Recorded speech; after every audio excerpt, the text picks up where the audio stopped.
নমস্কার বন্ধুরা, সবাই কেমন আছো? আশা করি সবাই খুব ভালো আছো। আমরাও খুব ভালো আছি।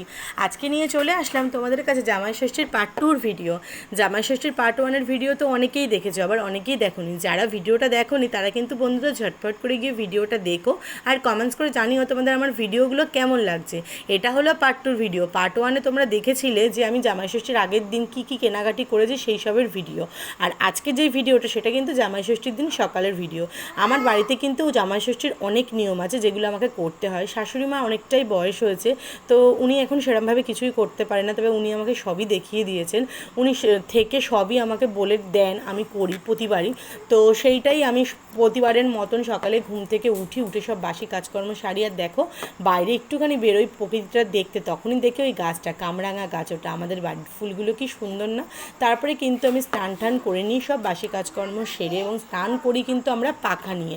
পাখা জামাই ষষ্ঠীর যে গাঁটটা বাঁধা থাকে সেইটা নিয়ে। তারপরে কিন্তু আমি চলে আসি ঠাকুরের কাজে। ঠাকুরের পুজো টুজো দিয়ে নিয়ে আমাদের একটা নিয়ম, যেটা আমার শাশুড়িমা বলেছেন আমি করি, তোমরা কারা এই নিয়মটা করো অবশ্যই কমেন্টস করে জানিও।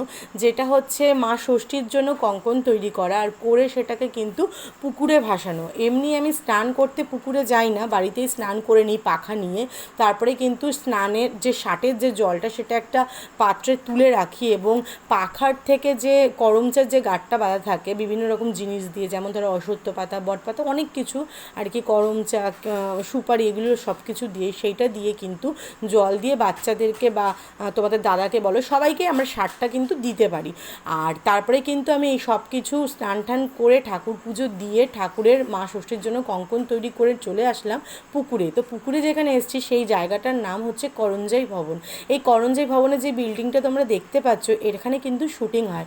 ভূতু সিরিয়ালটা তোমরা নিশ্চয়ই সবাই দেখেছো, বাংলা যে ভূতু সিরিয়ালটা, বাংলা ভূতু সিরিয়ালের শুটিংটা কিন্তু এখানেই হয়েছে। এছাড়াও আরও অনেক সিরিয়ালের শুটিং হয়েছে, আমি কিন্তু বিয়ের পরে এসে এখানে শুটিংও দেখেছি।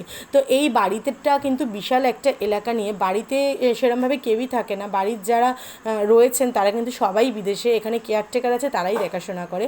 এই বাড়িটা কিন্তু প্রচুর একটা এলাকা নিয়ে, এবং বাড়িটায় কিন্তু প্রচুর সুন্দর সুন্দর গাছ রয়েছে, বাগান রয়েছে। তারপরে কিন্তু চলে আসলাম বাড়ির পুকুরে, যেই পুকুরে আমি কঙ্কনগুলো ভাসাতে আসলাম। আর তখন কিন্তু মাকে একটা কথা বলতে হয় যে মা তোমার কঙ্কন যা ভেসে, এরকম একটা নিয়ম আছে, একটা কথা বলতে হয়। সেই কথাটা আমার যা বলার আমি সেটা বলে নিলাম, এবং বলে কিন্তু আমি ফুল দিয়ে এটাকে ভাসিয়ে দিলাম। তোমাদেরকে এই নিয়মটা আছে, যদি থেকে থাকে অবশ্যই কমেন্টস করে জানিও। এক একটা বাচ্চার নামে দুটো করে মাকে কঙ্কন দিয়েছি, তো 4টে কঙ্কন আমাকে করতে বলেছে আমার শাশুড়ি, আমি সেটাই করেছি। ছেলের নামে 2টো কঙ্কন ভাসিয়েছি মায়ের জন্য, এবং মেয়ের নামে কিন্তু 2টো কঙ্কন ভাসিয়েছি। এবং যেটা আমাকে শাশুড়িমা বলতে বলছে সেটা করে কিন্তু আমি তারপরে চলে আসলাম। তারপরে আমার দাদাকে বললাম পুকুরের দৃশ্যটা একটু ভিডিও করো, কী যে অপরূপ দৃশ্য লাগে দেখতে, তোমাদের বলে বোঝাতে পারবো না। তারপরে দেখো 4-5টা সামনে একটা বাতাবি লেবু ঝুলছে, গাছে ভরা আম, কাঁঠাল।